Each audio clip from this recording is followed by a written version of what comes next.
Damai sejahtera Allah yang melampaui segala akal, kiranya memelihara hati dan pikiranmu di dalam Kristus Yesus Tuhan kita. Jemaat yang terkasih di dalam Kristus Yesus, firman Tuhan untuk kita pada minggu hari ini, minggu pertama setelah Trinitatis, didasarkan pada Injil Lukas, pasalnya yang ke-12, dimulai dari ayat 13 sampai ayatnya yang ke-21. Demikianlah firman Tuhan. Seorang dari orang banyak itu berkata kepada Yesus, "Guru, katakanlah kepada saudaraku supaya ia berbagi warisan dengan aku." Tetapi Yesus berkata kepadanya, "Saudara, siapakah yang telah mengangkat aku menjadi hakim atau pengantara atas kamu?" Katanya lagi kepada mereka, "Berjaga-jagalah dan waspadalah terhadap segala ketamakan, sebab walaupun seorang berlimpah-limpah hartanya, hidupnya tidaklah tergantung daripada kekayaannya itu." Kemudian ia mengatakan kepada mereka suatu perumpamaan, katanya, "Ada seorang kaya, tanahnya berlimpah-limpah hasilnya. Ia bertanya dalam hatinya, 'Apakah yang harus aku perbuat? Sebab aku tidak mempunyai tempat di mana aku dapat menyimpan hasil tanahku.' Lalu katanya, 'Inilah yang akan aku perbuat. Aku akan merombak lumbung-lumbungku, dan aku akan mendirikan yang lebih besar, dan aku akan menyimpan di dalamnya segala gandum dan barang-barangku. Sesudah itu aku akan berkata kepada jiwaku, jiwaku, ada padamu banyak barang, tertimbun untuk bertahun-tahun lamanya. Beristirahatlah, makanlah, minumlah, dan bersenang-senanglah.' Tetapi firman Allah kepadanya, 'Hai engkau orang bodoh, pada malam ini juga jiwamu akan diambil daripadamu. Dan apa yang telah kau sediakan, untuk siapakah itu nanti?' Demikianlah jadinya dengan orang yang mengumpulkan harta bagi dirinya sendiri, jikalau ia tidak kaya di hadapan Allah."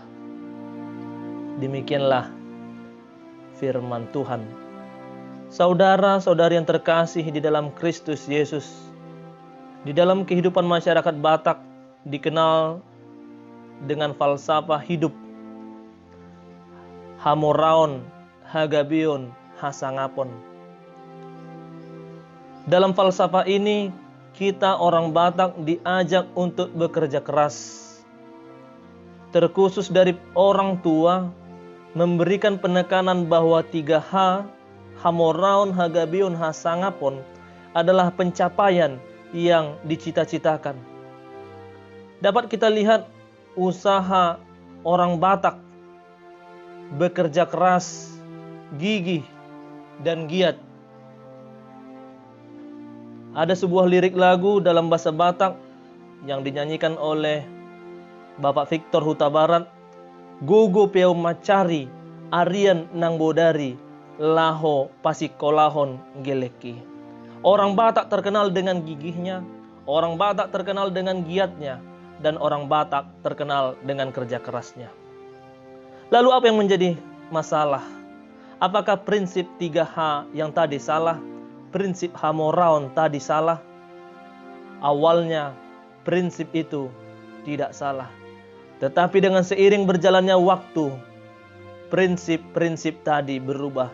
Dari motivasi menjadi mengejar gengsi. Dari ambisi menjadi obsesi. Menghalalkan segala cara, memaksa dengan cara-cara yang tidak masuk akal.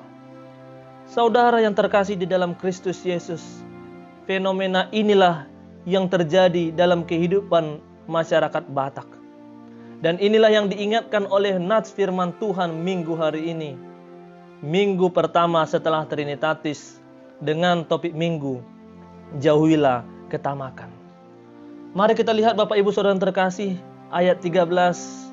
Ada seorang datang dan berkata kepada Yesus, "Guru, katakanlah kepada saudaraku untuk membagi warisan." Apa yang boleh kita lihat dari ayat ini? Sering kita melihat realitas kehidupan ini, memanfaatkan Tuhan memanfaatkan dan menghalalkan segala sesuatu hanya memenuhi kebutuhan kita. Memanfaatkan Yesus sebagai Tuhan atau hakim atas masalah orang itu tadi. Mari kita lihat kemudian di ayat 14, Yesus menolak permintaan itu. Yesus merespon ketamakan orang itu dengan pertanyaan, "Siapakah yang telah mengangkat aku menjadi hakim atau pengantara atas kamu?" kata Yesus. Yang mau ditunjukkan oleh Yesus adalah bahwa Yesus hadir datang ke dunia ini bukan untuk memenuhi keinginan, bukan untuk memenuhi ketamakan manusia. Memang ironis ketika manusia mencoba-coba memperalat Tuhan demi kepentingan kita pribadi. Saudara-saudara yang terkasih, mungkin kita sering memakai Tuhan demi memenuhi kebutuhan kita. Mungkin kita sering memanfaatkan Tuhan demi memenuhi kehendak kita. Mungkin kita pernah melihat sesama yang bersaudara berselisih hanya karena warisan orang tua, menghalalkan segala sesuatu untuk mendapatkan warisan tersebut. Mungkin kita pernah melihat demi memenuhi ketamakannya, seseorang memanfaatkan suatu momen mencari keuntungan. Dapat kita lihat apa yang menjadi viral akhir-akhir ini tentang bantuan sosial COVID-19. Banyak yang menyalahgunakannya. Banyak yang mengambil keuntungan sendiri dari hak-hak orang yang lebih membutuhkan. Dan masih banyak lagi contoh-contoh yang lain. Inilah yang jelas dan tegas dikatakan Yesus di ayat 15 yang mengatakan, "Berjaga-jagalah dan waspadalah terhadap segala ketamakan."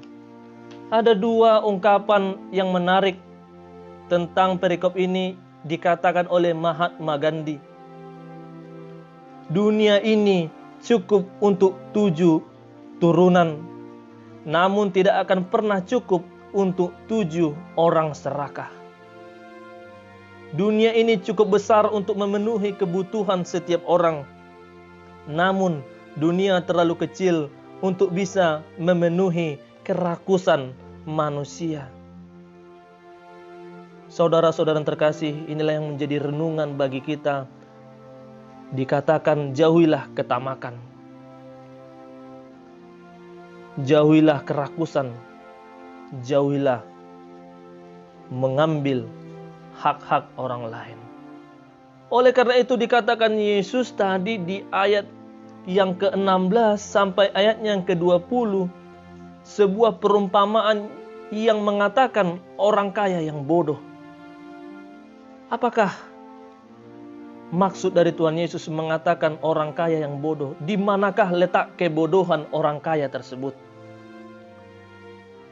Letak kebodohan orang kaya tersebut ialah ketika dia hanya sibuk dengan dirinya sendiri.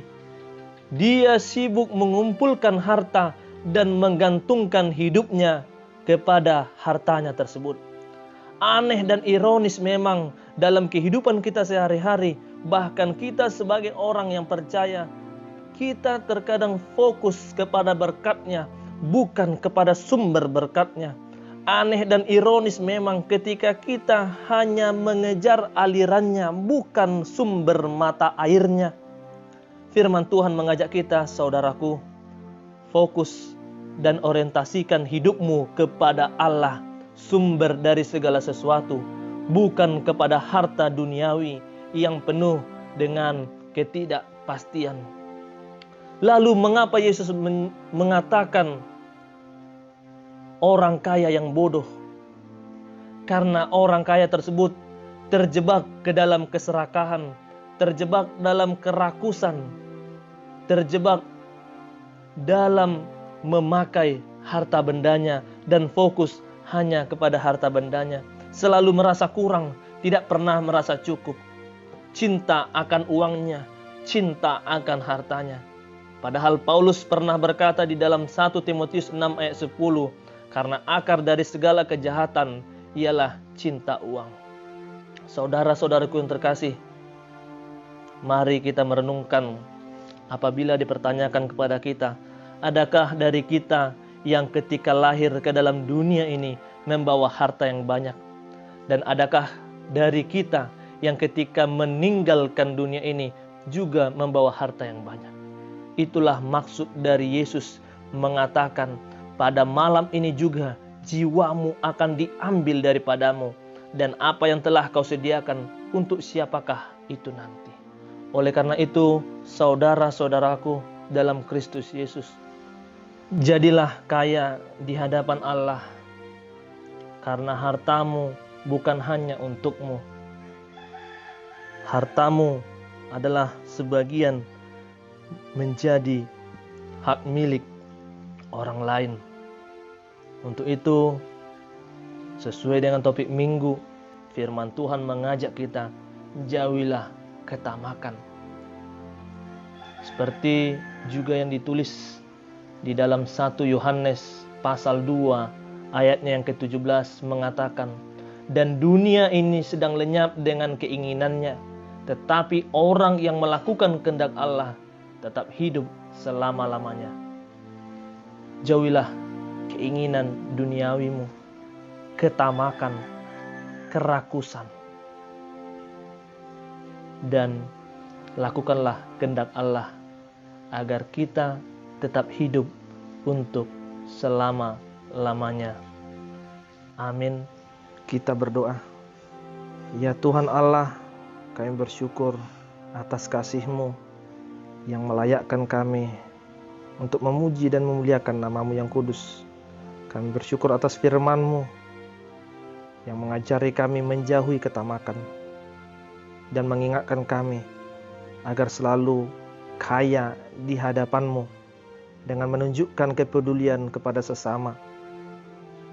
Tuhan, kuatkan kami, berkati kami untuk melakukan kehendak-Mu, agar nama Tuhan semakin dipermuliakan dan kami bersukacita untuk semuanya itu. Tuhan, ampuni kami akan dosa dan kesalahan kami. Di dalam Kristus Yesus kami berdoa dan mengucap syukur kepadamu. Amin.